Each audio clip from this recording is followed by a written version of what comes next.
Hey there. Hi. How you guys doing? Good? Hey. Hey, I've got smiles. That feels like good. I'll take it. My name is Ashley Ford. I'm here with City Possible and MasterCard to talk with this amazing panel of folks.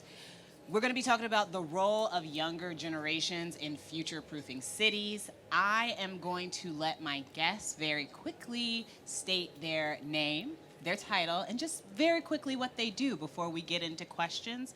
And if you could keep it in mind, there will come a point where I'll ask some questions. I'll see if the audience has any questions. So keep that in mind as you go along in case you want to raise your hand at the end and ask one of these brilliant people something and pick their brain a little bit more. Cool? Cool. All right, let's start at my left. Hi, I'm Mike Barlow. I am a journalist, and I'm the author of a new book called Smart City, Smart Future, which I hope you all have a chance to look at.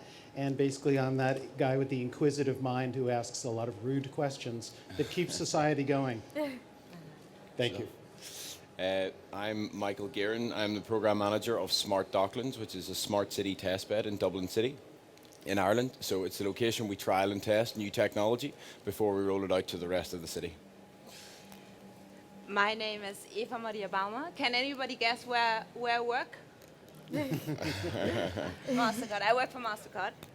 And I'm trying to push the organization towards a more gender-balanced organization within MasterCard, but also beyond. So I really want to make sure that we have women in MasterCard working, and that we retain them, that we train them, and that we create a world that works for everyone. My name is Rohini Sengupta. I work with Willis Towers Watson. I work mostly with cities on the issue of climate change and the climate resilient society, and a lot of my work focuses on social kind of contours of how we adapt to a changing climate. Rohini, I'd actually like to start our first question with you, if that's okay. Yeah. And this will be a question that anyone can jump in and answer, but I'd just like to start with you. Is that Okay, cool? yeah. Because of your specific job and the work that you Sure. do. How can we work to ensure that the cities of the future do serve everyone equitably Yeah. when it comes to their constituencies? Well, I mean, it's sort of a crucial question in city planning, but not just a responsibility of the public sector or a city manager or a mayor, but basically anybody in this kind of city value chain. I work at a private sector company, but we do spend a lot of our time thinking about how we can build kind of financial products that ensure financial liquidity for everybody.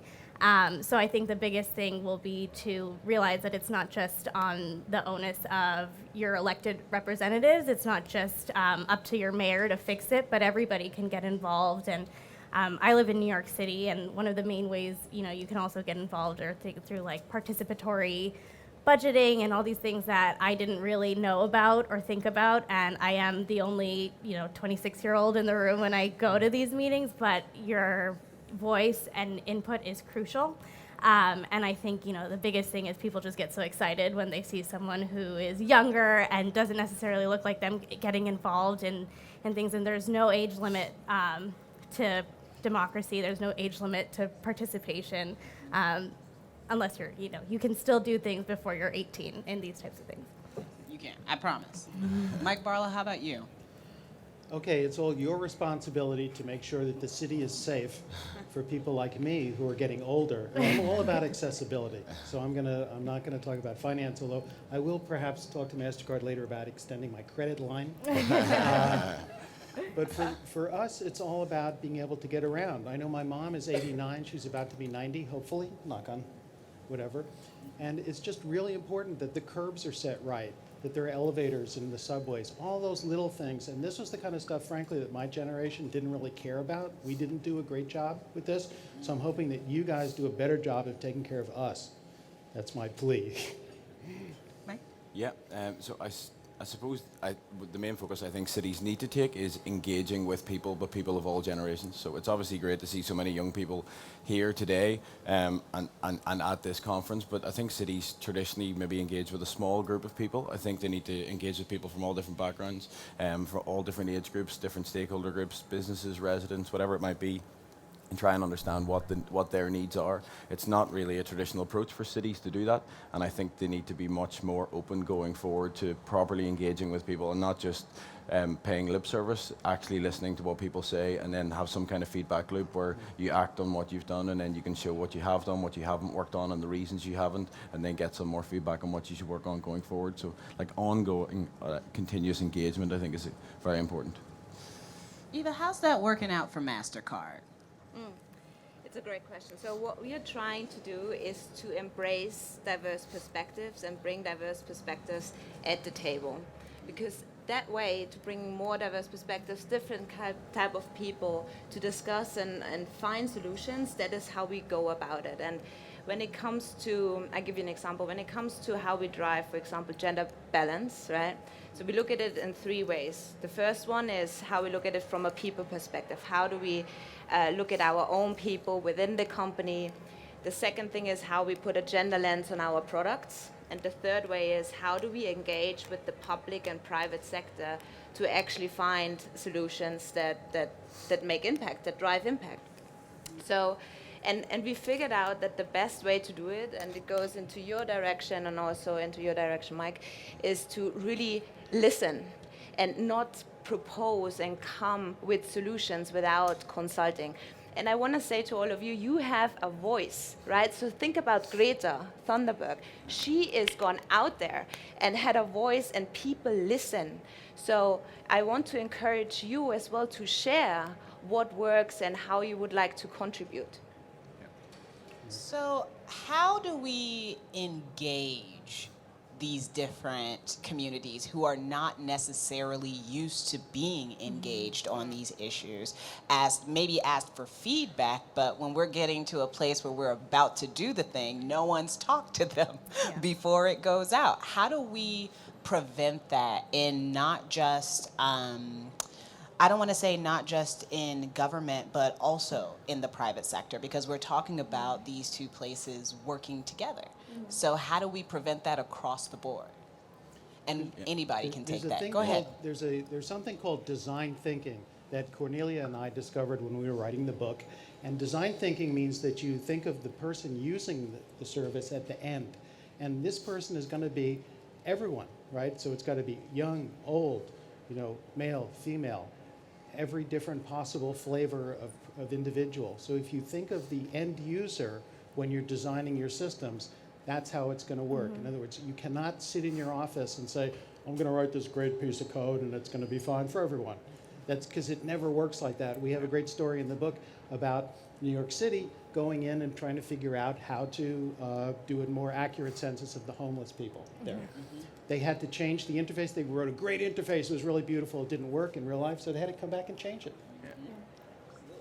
Rohina? I think another important piece is, it's easy to tell young people or minorities or people who have often been overlooked, well, you should get more involved. I think it's sometimes important to remember that you can't ask them to do all the work. You can't ask us to do all the work, and you should also make space for them in your organizations. I know, like in my company at Willis, we have these gender and diversity networks and all this stuff. And before it would be sort of, oh, well, if you want to get involved, you can, and it'd be self-selecting. But we actually now have our management, who often are not, young people, are certainly not always representative of all the minorities that our company reflect. They go through these types of training. So, you make space for people that don't always look like you, and that really helps empower them. And I think that can work in all different types of places, including in kind of city processes. Don't just expect young people to show up at city hearings. Tell them where it is and bring it closer to them, bring it to their schools, bring it to things that are more accessible to them in their daily lives, and that'll be helpful. Yeah. Michael, you have some thoughts? Yeah, so I think when you're engaging with people, there can't be one size fits all. So we do a lot of work and engagement with different residents groups in Dublin, Sometimes they want to do a lot of face-to-face, and it's some workshops, and we try to do that. Some people want to do some stuff online, so they want to do surveys and feedback. I mean, when you're doing stuff online, then it can't be one size fits all either. So, I mean, I would imagine most of the young people here, if we asked them to send feedback via an email, they probably wouldn't, but if we did it on Snapchat or Instagram, they would engage much more. So trying to look at what platform people use at different age groups, and instead of assuming one will fit everyone, both online and offline.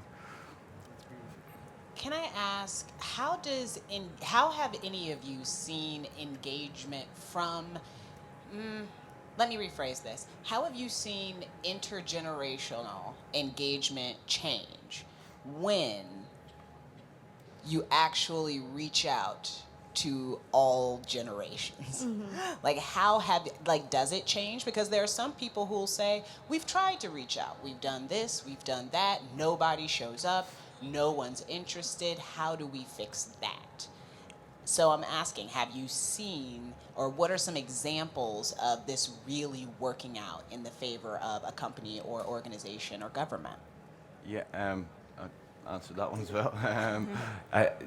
Again, some of the work that we've done in the Docklands, and some of the experience has been, if there are older people in the room, younger people don't want to turn up. They're not as honest whenever there's older. Maybe their parents and maybe family members. So we ended up splitting different groups. We did one particular one around climate change and visualizing an area of Dublin, that what it'll look like by 2050 and how many people's houses will be underwater, and we showed the kids whose houses will be underwater, which is quite interesting. But they, whenever there aren't adults in the room, they're much more open to questioning things, I think. But then whenever there was adults there, it was kind of the adults took over, and then the kids didn't get to say much. So it's trying to, again, make sure that the engagement is split between different people, I think. That's a really good point, because you don't have to create safe spaces, but you do have to create comfort zones. Absolutely, yeah. In other words, you have to, because that's very true. Some, like for instance, there are many situations where I'm more comfortable speaking than other situations, and I certainly know that my children and my mom are more comfortable in situations. So you want to create that. That's really aware. Yeah. What you just said. I love that idea. Thanks very much.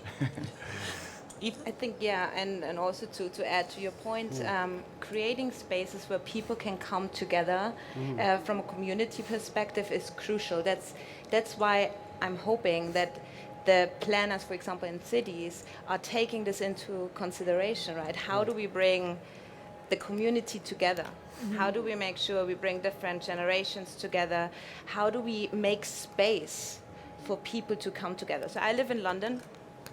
And London is an amazing city. I don't know if we have in the audience people who live or come from London, but it's a very dynamic city. It's very, on speed, right? But I'm always looking for a place where I can take a rest, or where can I sit down. And we were talking earlier, you don't really find many places where you can actually take a break, sit down, even though we have wonderful parks. But I'm hoping that there will be more and more places where the community can come together. How do we plan for the future of city dwellers? Because everything I've seen, everything I've read has said more and more people are moving into cities. By the time we get to, I think it was 2050 or 2030, 70% of people, I think, will live in urban cities. So how do we plan for that? How do we plan for the fact that not only will cities need to, I guess in some ways, expand offerings, but also deal with the influx of people coming in at different ages? Rahini? I think I might have more, I don't have an answer, but I have another thing we can really start to think about, which is something we think about a lot in the insurance and kind of these financial protection world, as more and more people move into cities and we have acute homelessness and housing crises in a lot of our cities, especially in the US. Where do we decide to build is going to be a crucial question. We need to build more houses, but we can't really keep building houses in places that are going to continue to flood, be underwater. So one is it's a city planning question, but the other question is also communicating that risk and making sure everybody understands why we might have to limit housing in Red Hook and Brooklyn and where we can. And I think visual tools that really help people visualize the change that's going to happen in their city has been, really, really successful in a lot of these climate adaptation things that I work on in the U.S. So when you can visualize a future, whether it's through kind of cool technology maps, I saw one session here on people using Minecraft to create new cities. I didn't even know what Minecraft was, but so I think that visualization piece can be really clear to make sure everybody is planning for a resilient future. Minecraft is more fun than you think. Yeah, Just for the record. I will have to check it out. Anyone else? Well, just the communication piece that you said, you used that word communication, that's essential. In other words, and that gets back to your question too, which is how do you make sure that you're serving all the communities? And it's like we have to get out and communicate. Naturally, as a writer, I've bought into this, but I'm urging you to remember that as human beings, you're required to talk to everybody. And so that's why I was making the differentiation before between a safe space and a comfortable space. Sometimes not every space will be totally safe. But if we've done it right, they'll be comfortable enough for you to stand up and say, I really don't agree with you. And so feel free. That's part of the process. I didn't like doing it when I was younger either, and then I just turned grumpier. That's the good thing about growing older. You just get grumpier. Just I suppose to add to that, cities need to move much faster. So I think at the minute, the length of time it takes cities to respond to housing crisis and all types of things, and mobility crisis and things that are happening in most cities. If 70% of people are going to live in cities, we have to be able to adapt much quicker. And it's always great to have long-term strategies, but there needs to be some level of agility in cities to adapt quicker. And I think we're starting to see that through innovation teams and CTOs teams and smart cities teams.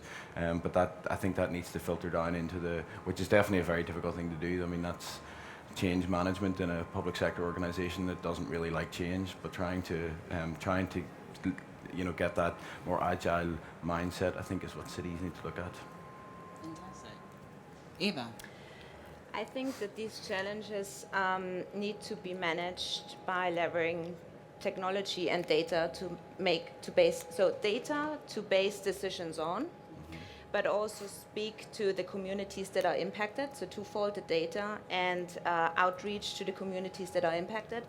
But also the decision makers need to take responsibility for what they are going to base their decisions on. And in order to really bring everybody at the table, I hope that the leadership in cities and corporates will embrace, again, diverse perspectives, but also that we see different role models as leaders. So you can only tackle problems that are so massive in scale if you have a diverse group of people thinking about it and taking action on it. So some of the panels there was not a lot of diversity, right?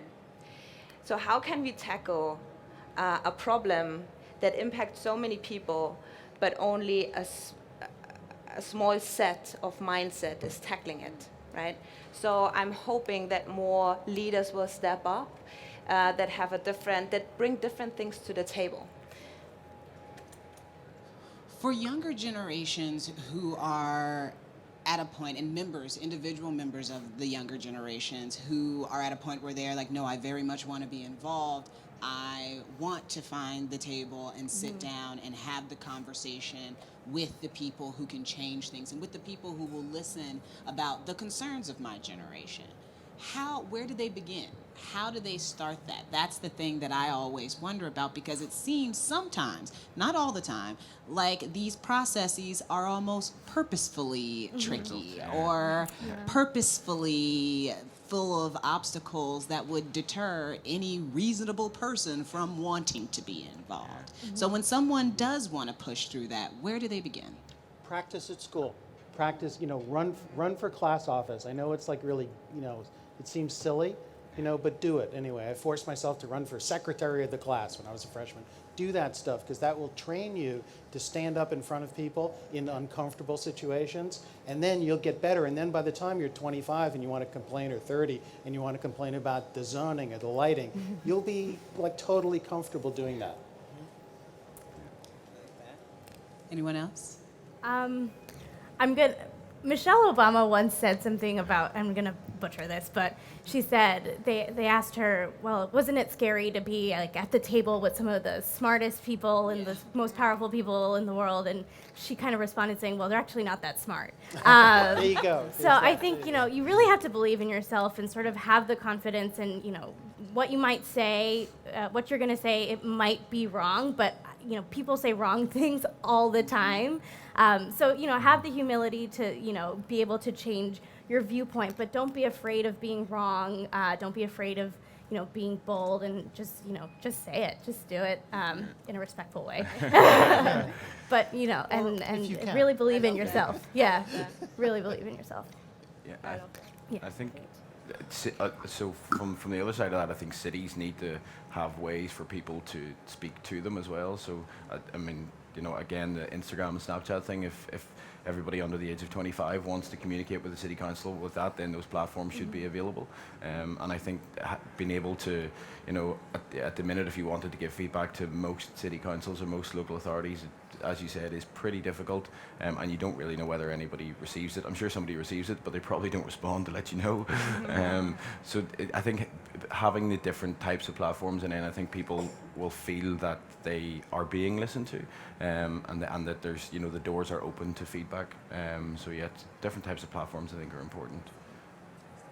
I know we are opening up later to Q&A, but this is where we would love to hear from the audience, Yeah. and especially that we have such a great audience, how you interact, or if you interact at all, and how you share feedback, so that it can be taken into consideration. So And can I just throw in one? Also, you can hack the technology, okay? This is where you have an advantage over my generation, because you really understand the tech, all right? So don't be afraid to push back. In other words, you should be writing your own stuff, right? You should be using and pushing in the same. In other words, if I say, oh, I can, for instance, I had to basically kind of train my mom. If she wants to talk to her grandchildren, first she needs to text them and then call, all right? So you can train other generations, because this is a multi-generational effort. So do it. Feel free to do that. And we actually do have time for questions now. So if you have any for one of our panelists, if you have some questions that you just kind of want to throw out there, raise your hand and let's get them from you. Anyone? There we go.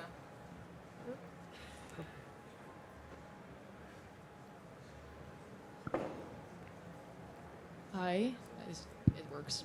Hi, I'm Melissa from the city of The Hague. I'm a trainee there. I'm 25, so I definitely relate to you. And I was wondering, just in really concrete terms, for instance, for MasterCard, of course, we all know you, so I'm going to direct the question to you. What is it that you've done to engage people in the age from like 15 to 25, for instance, to see how they use the products that you offer? We have an awesome program in place. It's called Girls for Tech. So Girls for Tech is targeted, or we engage with school kids from 5 to 18 years, and we want to engage with them to show how technology, how cool technology actually is. Like, what is cybersecurity?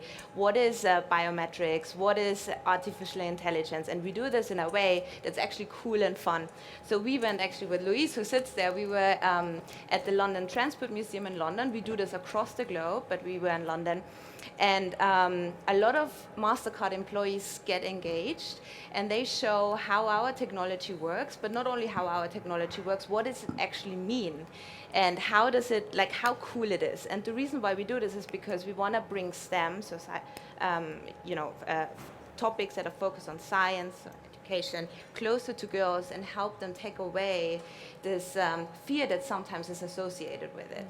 Super successful because it's so much fun, and it's something that we really do across the globe. So we really scale it. We call it scaling across the globe. And we see ourselves as someone who has responsibility to bring technology to all generations, and that's why we engage with the younger generation too. Love your question. So thank you very much for a very interesting panel discussion. So I think it's well known that we have, shoulder to shoulder working and fighting together now in the workforce, multi-generations. And so my question is, from a realistic point of view, from the pits down there, what are some of the pain points that you experience working with younger people, with middle-aged people, with older people? For example, the older people always like to gather around the water cooler, have water cooler conversations. Whatever happened to that? Is that still available to people, or do you go somewhere else? What if there are pain points? Can you tell us, how do you solve those pain points? How do you address those issues? All the people I know are on Slack. Personally. That's just, in New York, just a lot of Slack. Well, I'm on Slack myself, but I think, one of the pain points we have is engaging with people who don't normally speak up. So whenever you run community events or community workshops, it's the same people that turn up to them all. They want to complain about the same things, and they will always be there, and that's fine, and they're valid opinions. But trying to get the people that don't normally turn up to the workshops, again, people of different ages, people who work different, might work night shifts, so they can't turn up to events in the evening. So trying to get to those people is more challenging, which is why we're trying to do some more stuff online, and then run workshops different times of the day so that people can turn up. But I think, one of the main challenges is getting the voices that don't normally speak up, because their opinions are as valid or maybe more valid, but trying to get to those people is a real challenge for cities, I think, and for companies as well, I would imagine. Yeah. In companies, you're trying to do a cultural shift there, right? So you're trying to shift the mindset and the culture, and it's not something that happens overnight. But what you want to do is you want to, in order to change the culture in a company or in other organizations, you want to have a strong leadership in place, because if you don't have it, it's really hard to implement. And I think you need to be patient also in terms of how quickly you can see progress as well. Yeah. Because changing culture is not something that happens tomorrow.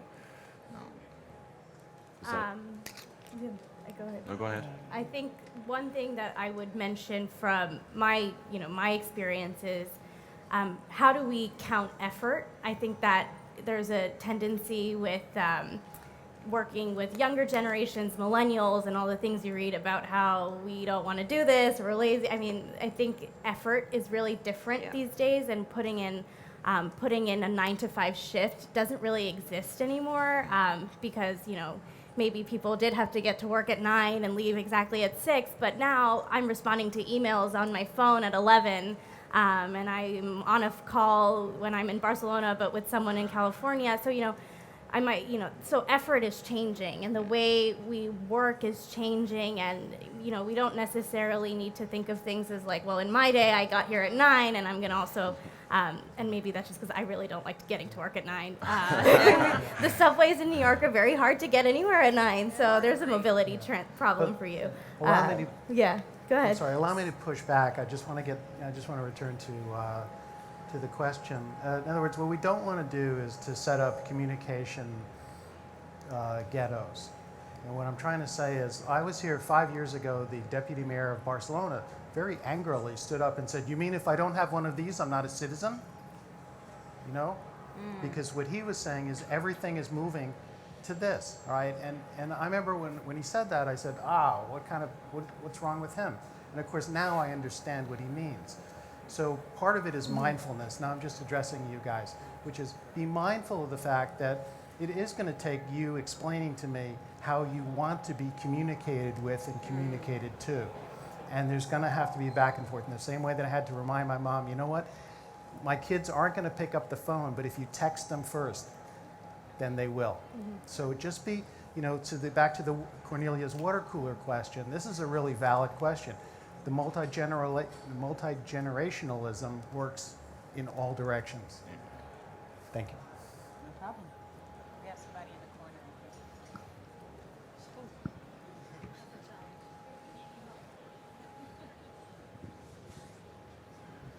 Hi. At the start, you said that the future, the cities and the technology are the future. why do you think the cities and technology are the futures if we are doing the things wrong and we killing the earth and destroying our future with this technology? I'll go.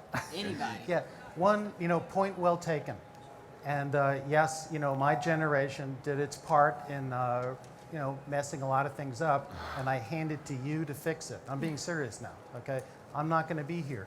You will be. Start thinking right now of how you want to adjust it.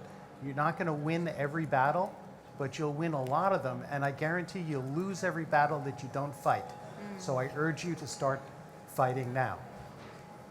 Yeah, and I think, technology can be used for good or bad, but I think the essence of a lot of things that happen in smart cities is getting data to make decisions. So a lot of the decisions in cities previously were based on either somebody's opinion or their experience, but not necessarily data-driven decisions. So now that we're gathering a lot more data, we should be making better decisions in cities and across the world to improve things. Yeah, I think better decisions. Yeah, I mean, Mike, for me, you put it quite perfectly, to be honest. We now need to fix this, and you need to help us fix it. So I think there is a change in the way how we think about sustainability and in the way how we approach the earth in terms of how we rescue it or save it. But there's more to do, and we need to work together, and we need to learn from all the generations. So yeah, we made mistakes, and we need to see how we can best fix it. And yeah, we need your help too. Speaking from the lens of climate, yeah, things are bad, and they probably will be not the same. The science is very clear. I think, we can take a lot of steps to try to avoid the worst possible outcome, and that has to be enabled by technology and innovation and investment in the right types of technology and demand for those types of technology, because then we can avoid the worst case 5-degree warming doomsday scenario and just stick to like a 2-degree, hopefully, scenario. But you can't be defeatist because there's no other option for us. Right. Don't give up.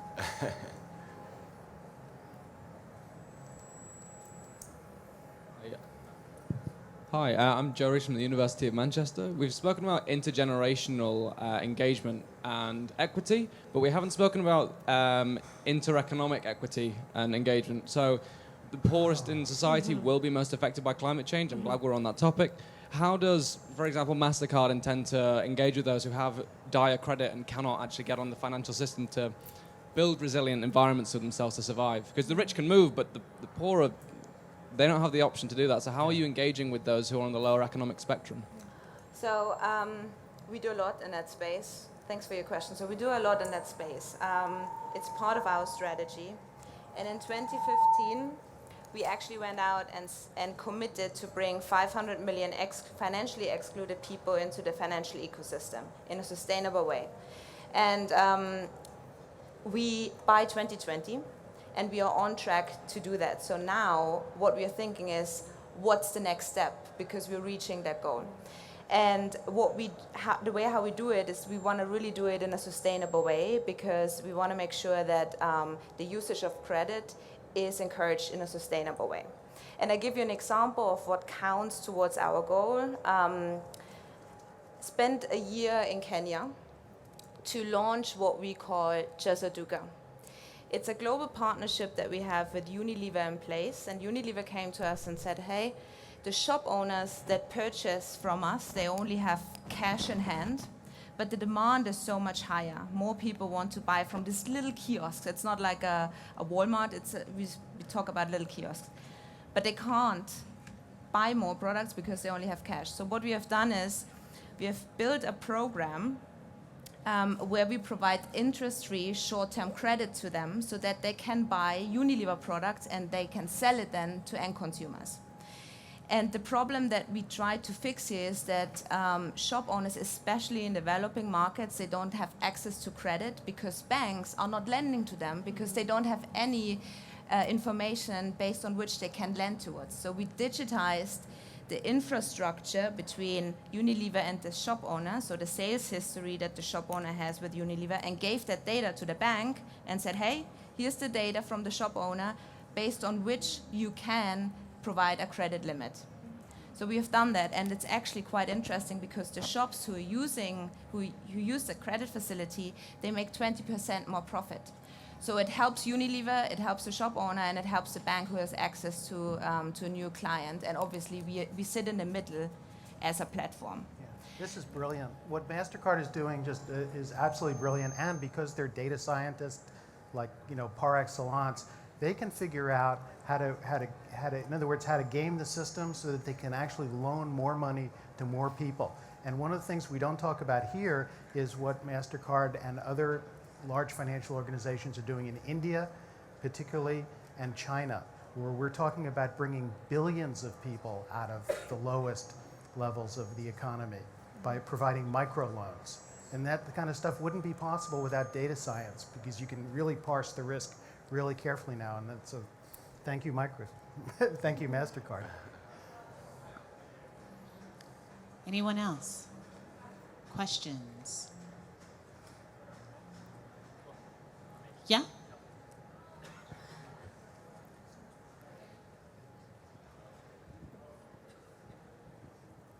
Well, good evening or good afternoon to everybody. I have a question. Like, sometimes we speak about engaging people, engaging citizens and stuff, but what if they don't want to play this game? I mean, most of you are from the United States, so I'm just going to put an easy example. We want people to go voting, but you have to vote between bad and worse. So, sometimes we speak about engaging, but what happens if I don't like the reason behind or the game behind, Can I answer this? Yes. Okay. Yes. I would say this. I think the decision not to engage is still a decision in any capacity. If you decide, if you walk into a situation, if I walked into this room right now and one person over here was on fire and one person over here was having a heart attack, and I was like, you know what? Not my business. Not gonna engage. That doesn't mean that in some way I am clean from the consequences of whatever turns out. I am still responsible for my decision not to engage in the process and not to influence it in a way that I think may have led to a better outcome than the outcome before. I can understand how in certain elections, trust me, we sit there and go, okay, I don't know. Like, does it matter? It's my job as a citizen to find out whether or not it does matter. And I can say for sure, I have never, ever, ever sat down with two different candidates and come away feeling like same difference. There has always been one person who I thought, if it comes down to it, that's the person who I think is going to give us our best shot. And I'm not saying people always make the right decision. Lord knows I'm not saying that, okay? But I don't think that not making a decision is a moral high ground. I think not making a decision and recusing yourself from the fact that human beings, no matter where we live, are undeniably and irrevocably connected to one another. And we don't have to like that, and we can be really mad about it. Trust me, I'm pissed about it every day. But it's true. It's the fact. It's the reality that we live in. And trying to decide to live in a different reality that's just mine not only doesn't actually serve me, but it won't serve any other human being who, whether I like it or not, in some small way, I'm responsible for. Every other human being I'm responsible for. I'm responsible to participate and make sure that even if I'm going to be okay, I make the best decision for the people who are most likely to not be okay in that situation. And I make that decision based on what they have told me are their needs and their concerns. So yeah, I mean, if you don't want to engage, nobody can make you. You're not gonna go to jail, most likely. We'll see. You know what I'm saying? We'll see. But making the decision not to engage, you have to live with. And you have to admit to yourself what that means. Even if you sit in this crowd right now and look at me like she doesn't know what she's talking about, that I'm okay with that. I'm totally fine with that because I know what it means to me. Do you know what it means to you? To make a decision or not make a decision, to participate or not participate. Because what you don't want to do is to be on the other side of that decision, having decided not to participate, and thinking to yourself, I am embarrassed. I am unhappy with myself because I could have been a part of changing something and I chose not to even try. I said no to myself before anybody else said no to me. I made that decision. And some of us are already on the other side of that decision. And if you are, the only thing to do from there is to decide to do better and admit to yourself what you did wrong. If you don't want to admit it to somebody else, that is fine too. But you should definitely have the conversation with yourself where you admit, I didn't make the right decision by making no decision. And That's all. Yeah. Sorry, I talked too much. That was great. My bad. Just the moderator. I think with that framing, though, decisions are going to be made whether you've decided to participate or not. And we're at City Possible. A lot of decisions are made at such local levels. Like community boards in New York are making decisions on whether to allow parking, which would protect a bike lane or not. I mean, that is being decided without a formal system of voting. It just is being decided based on people in a room, 10 people in a room. And, you know, we decided on the Upper West Side to keep parking and not have a protected bike lane, which is going to reduce, you know, people's ability to get to work in a different way. And that decision was made. And a lot of my friends were like, wait, I really like the bike path. What's happening? But they didn't go, you know. I tried. You have a question over there? Okay, we got like 3 minutes. Yeah. We got one more question. Well, just maybe a short comment to what you said about decisions or like not taking action or not taking the decision. Concerning the example of the American presidency, I think we have the opportunity to make a decision and not go voting, like just to boycott the system, because if the system is shit and we can just like choose between shit options, we should maybe try to think about a different system, guys. That's the first thing. And the second thing I wanted to say, the thing about MasterCard and like cooperating with Unilever, I don't know. I haven't researched the whole history of Unilever, but I don't think that it's good to make an African country dependent on such a big company as Unilever. And like two big corporations, MasterCard and Unilever, working together to like create a better environment for the people. I don't know. Like that makes me feel not so comfortable about the whole thing. Maybe you can answer me this. I would say that maybe if that's the case, here's the thing: deciding not to participate in a shit system doesn't destroy the system. It just leaves the people who are already in power in that system with the power. And usually then the power to oppress the people who are most marginalized in that system. Because if I, as somebody who's a relatively middle-class American, decided not to participate in that system, I could, to be perfectly honest, leave New York, go back to Indiana, probably live in my mother-in-law's basement, but otherwise be totally fine.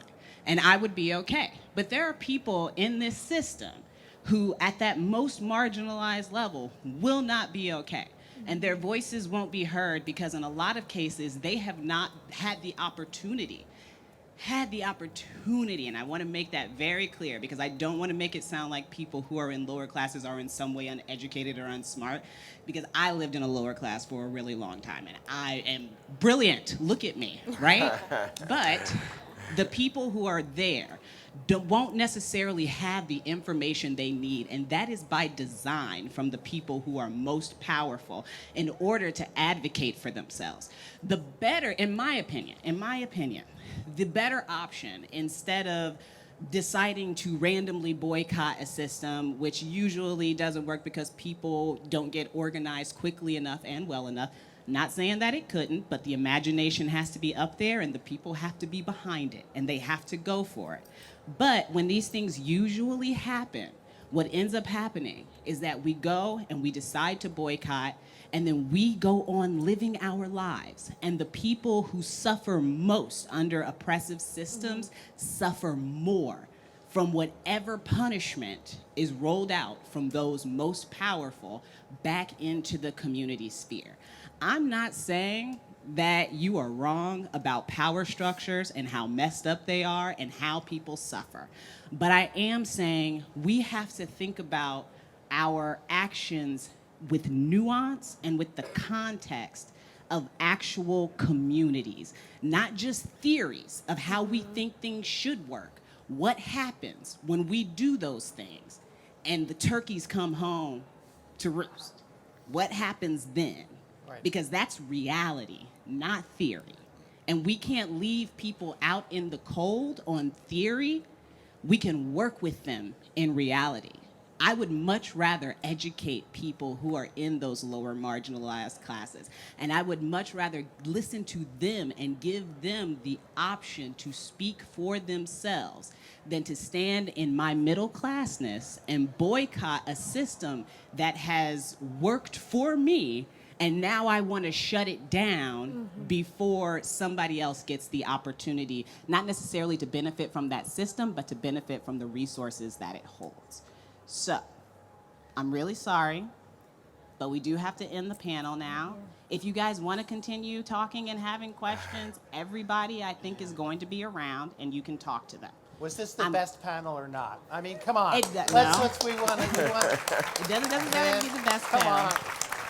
You're not going to see an argument like that anywhere else. Thank you guys very much for your time. Please continue to talk.